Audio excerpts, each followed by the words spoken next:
न मोदी न मामा न अमित शाह मध्य प्रदेश की जीत का असली किंग मेकर है ये युवा दिग्गज नेता जिसने कांग्रेस को पूरी तरीके से बर्बाद करने की खाई थी कसम। रिजल्ट आने के 24 घंटे पहले सीएम योगी के साथ किया रामलला का दर्शन, फिर कुछ घंटे बाद एमपी में रखा कदम, रच दिया इतिहास, हिल गई पूरी कांग्रेस। 2020 में अपनी चाणक नीति से गिराई थी कमलनाथ की सरकार, अकेले दम पर 2020 में बनाई थी मामा की सरकार। अब उसी ने कांग्रेस को दिखाई उसकी औकात। फिर से चला मोदी लहर, 2024 सेमीफाइनल मुकाबला जीत रही बीजेपी, 3 राज्यों में प्रचंड जीत की तैयारी, पूरा देश हुआ भगवामय, विपक्षी दलों में पसरा मातम।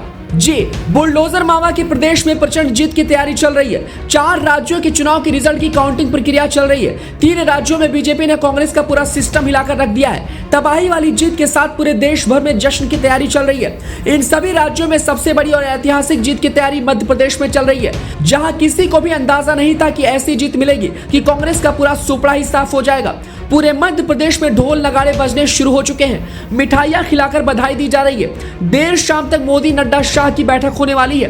कई बड़े फैसले सभी राज्यों की जीत पर लिए जाएंगे। लेकिन मध्य प्रदेश में जिस युवा दिग्गज नेता ने साल 2020 में कांग्रेस को मिट्टी में मिलाया था, जिसने कांग्रेस को पूरी तरीके से बर्बाद कर डाला था, अब उसी दिग्गज नेता ने 2023 में भी प्रचंड जीत की बड़ी भूमिका निभाई है। कई दशकों तक कांग्रेस में रहने के बाद जिसके एक इशारे पर 22 विधायक साथ आकर एमपी में मामा की सरकार बनवाने में कामयाब हुए थे, एक बार फिर से वही दिग्गज कांग्रेस का दुश्मन बनकर 2023 की प्रचंड जीत में बीजेपी के लिए बड़ी भूमिका निभा रहा है, जिसका परिणाम आज सबके सामने है। न मोदी, न शिवराज, न शाह, पूरा मध्य प्रदेश इस दिग्गज नेता के इशारे पर चलता है। तभी तो मोदी और मामा भी सलामी ठोकते हैं। ये दिग्गज नेता जो कहता है उसे मोदी भी मानने को मजबूर हो जाते हैं। इस दिग्गज की बात को टालने की हिमाकत किसी के अंदर नहीं होती। कैसे एक बार फिर से उसी नेता ने 2023 में कांग्रेस का सुपड़ा साफ करने में कोई कसर नहीं छोड़ा है। एक तरीके से कहा जाए तो मध्य प्रदेश की जीत का असली किंग मेकर यही दिग्गज है।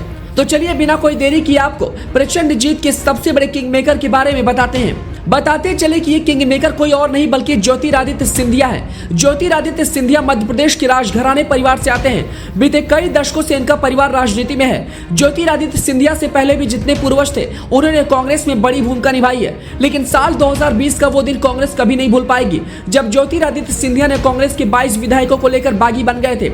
उन्होंने बीजेपी ज्वाइन करते ही शिवराज मामा की सरकार बनवाई थी और कमलनाथ की सरकार गिर गई थी। 22 विधायकों में से 6 उस वक्त कांग्रेस सरकार के मंत्री थे। साल 2018 के विधानसभा चुनाव में कांग्रेस को 114 सीटें मिली थी, वहीं बीजेपी को 109 सीट मिली थी, जिसके बाद कांग्रेस की कमलनाथ सरकार बनी थी। लेकिन करीब 1 साल 97 दिन बाद ही ज्योतिरादित्य सिंधिया ने जो चाणक्य नीति चली, जिसकी वजह से कमलनाथ की सरकार गिर गई थी और शिवराज सिंह चौहान ने चौथी बार मुख्यमंत्री पद की शपथ ली थी। ऐसे में हर किसी को उम्मीद थी कि इस बार भी ज्योतिरादित्य सिंधिया किंग मेकर बनकर सबसे बड़ी जीत की भूमिका निभाएंगे। ज्योतिरादित्य सिंधिया कल के दिन से ही चर्चा में है, जब उन्होंने रिजल्ट आने के 24 घंटे पहले ही अयोध्या में पहुंचकर सीएम योगी आदित्यनाथ से मुलाकात की और प्रभु रामलला के दर्शन कर आशीर्वाद लिए। बताते चले कि ज्योतिरादित्य सिंधिया की पकड़ पूरे मध्य प्रदेश में है। सिंधिया हर एक जात में अपनी पकड़ मजबूत रखते हैं। बताते चले कि ज्योतिरादित्य सिंधिया कभी कांग्रेस के मध्य प्रदेश के सेनापति हुआ करते थे।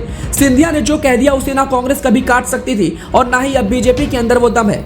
सिंधिया मध्य प्रदेश की राजनीति के धरोहर है और यही वजह कि बीजेपी उन्हें सिर आंखों पर बिठाकर रखती है। आज शाम तक परिणाम साफ हो जाएगा और जिस तरीके से गुजरात में बीजेपी ने प्रचंड जीत हासिल कर सरकार बनाई थी, वैसा ही कुछ परिणाम यहाँ पर भी अब साफ दिखाई दे रहा है। और ये कहना गलत नहीं होगा कि ज्योतिरादित्य सिंधिया भी एमपी के अगले मुख्यमंत्री बनाए जा सकते हैं। फिलहाल बीजेपी 3 राज्यों में बम्पर बढ़त बना के रखी हुई है और बम्पर जीत की तैयारी में है।